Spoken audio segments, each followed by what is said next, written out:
that is why I'm passionate about it. And then when I debate on the floor of council and all that, all my councillors know I've had my talk on that, why we want to create jobs. Now, how do we do it? It's a lot of variables to do that. The first thing, you've got to bring back certainty to the council. None of this infighting stuff, right? People want certainty. And it goes through the town plan as well. The town plan is about 853,000 words. You need to be a lawyer or a town planner to understand what's that all about. So, and before the election, they rushed it up to the state government and submitted it before we took office. Like literally, just went, we're going to be out of office, so let's send it up there, lock it in. And the next mayor and next count comes in, well, that deal's done and dusted. You're going to have to live with what they did. Wrong. I got on the phone to the Deputy Premier and said that new town plan, there's a lot of flaw in it, and you wouldn't want to be party to that. Could you please recall it, and I want to tweak it. I got that back. Next thing I did, I sacked the Director of Planning. I said, what are you doing? Setting that up there, you're trying to leave us councillors alone. So he's gone, and a few of his underlings. And we started a new town plan again. What's happened now last week? That's been adopted. The number of words down to 250. And it's plain, I told them it's going to be plain English. As a civil engineer, I want to be able to read what the hell it means before I engage a lawyer. And at the same time, I want mums and dads to go, well, what do I do here? Go zone, no go zone. And the other thing I ask them to do is, look, instead of writing chapter and verse on car parking, just put one line, as per Australian standard. They've already done it. You don't need it in there. Plus, throw some diagrams in if you want to explain yourself.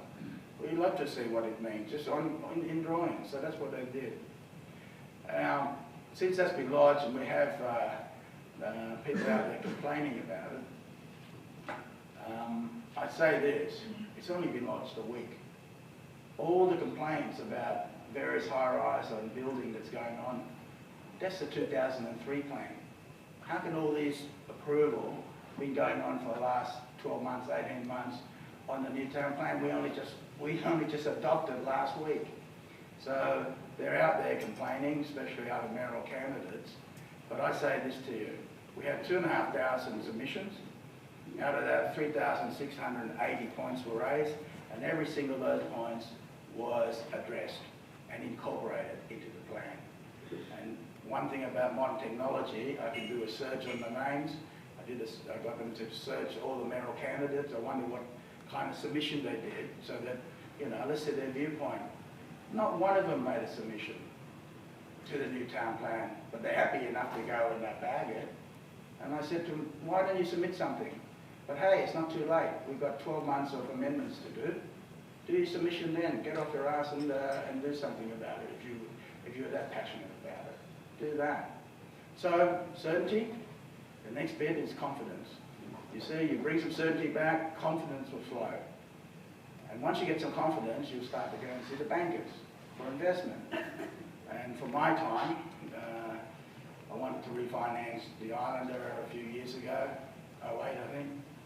Boy, that was hard. You know one thing about bankers? When you need money, they're not going to give it to you. Now I've sold, I've got a few dollars in the bank, they're coming up with deals, they want to give me loans. When you don't need the money, they'll give it to you. So I just thought, I'll look at overall size of the city. So what I did is start talking to investment banks from overseas to help fund developments here in Gold Coast. Leave those bankers, Aussie bankers alone, and their credit committee. Do you know, some deals I get knocked back and they said, the credit committee knocked it back. They're in Sydney or Melbourne or whatever, or even Brisbane. I've never met these credit committee. Who the hell are they? Knocking me back. I said, look, can I meet them to explain direct?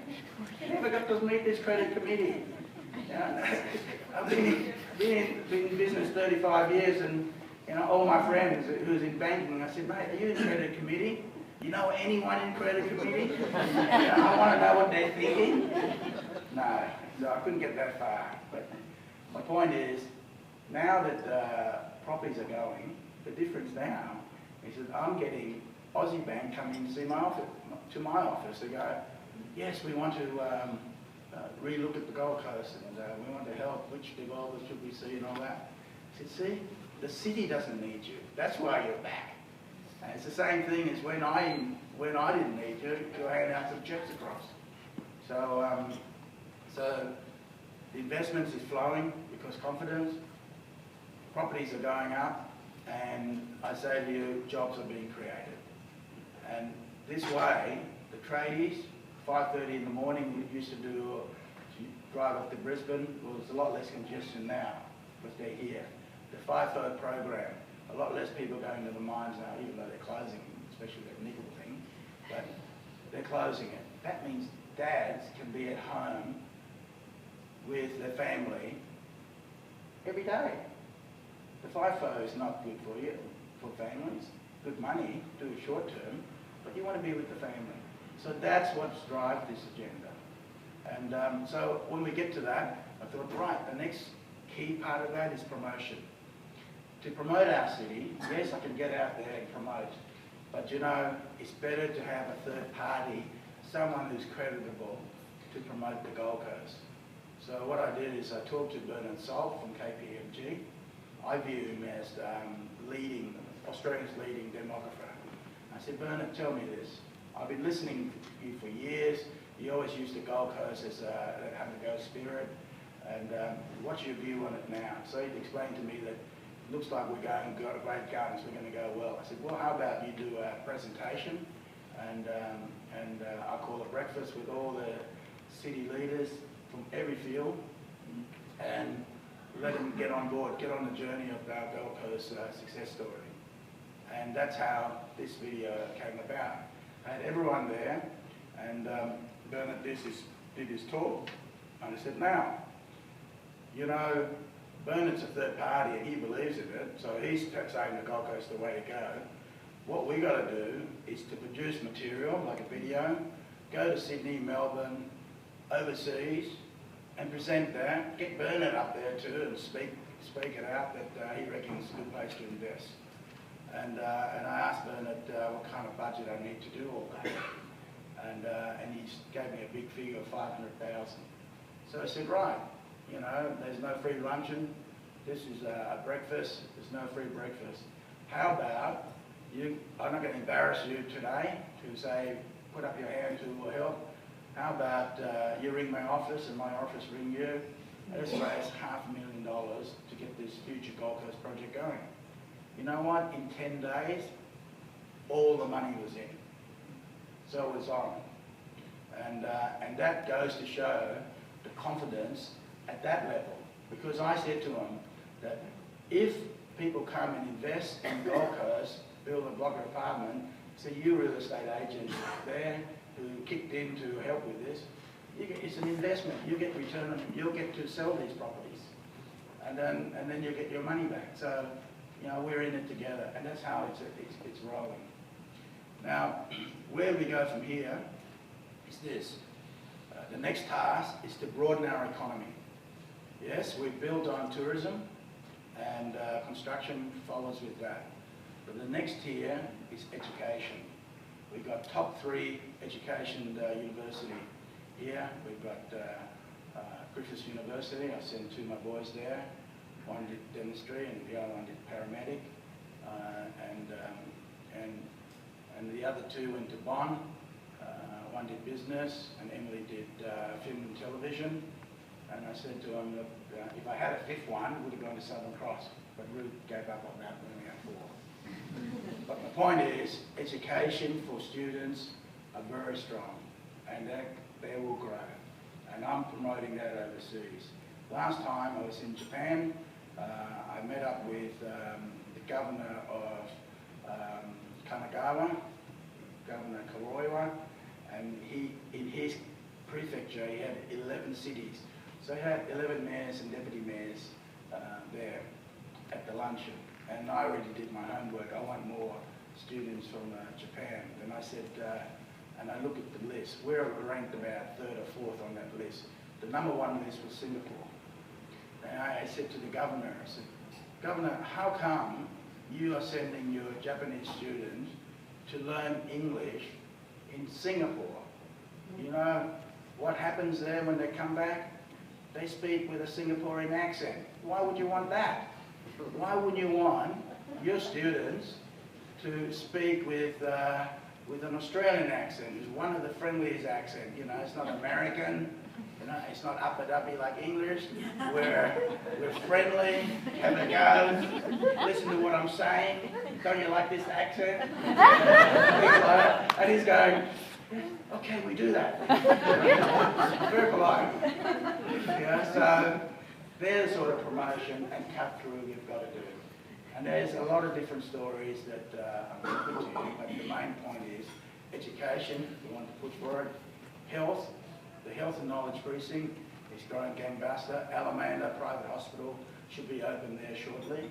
When I did the sod turning there, I jokingly said, look, you know, I think it's 400 beds, and I said, look, you know, you're going to have to start planning expansion here.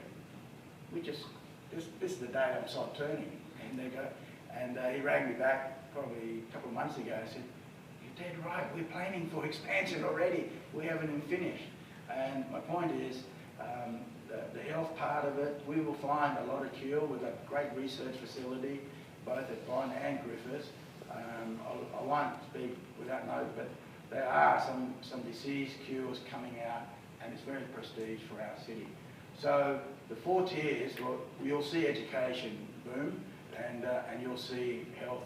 The other part is the IT. That's a little bit harder, but I'm pushing the idea that if you can use the technology and work from home, council would absolutely support that. No longer that council are going to come and sneak around and goes, I think you're working from home. That's against our bylaw. No, that's changed. Yes, we're working from home so that our car's not on the road. Congestion, pollution and all that. You should thank me for working from home. That's what we should be doing.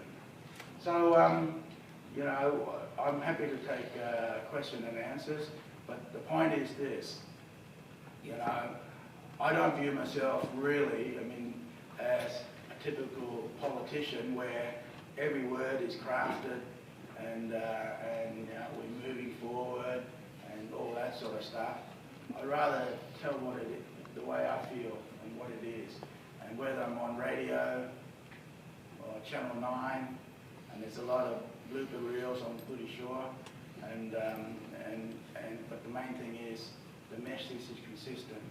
I love the Gold Coast, and I want our children to have the option to live and bring up their family.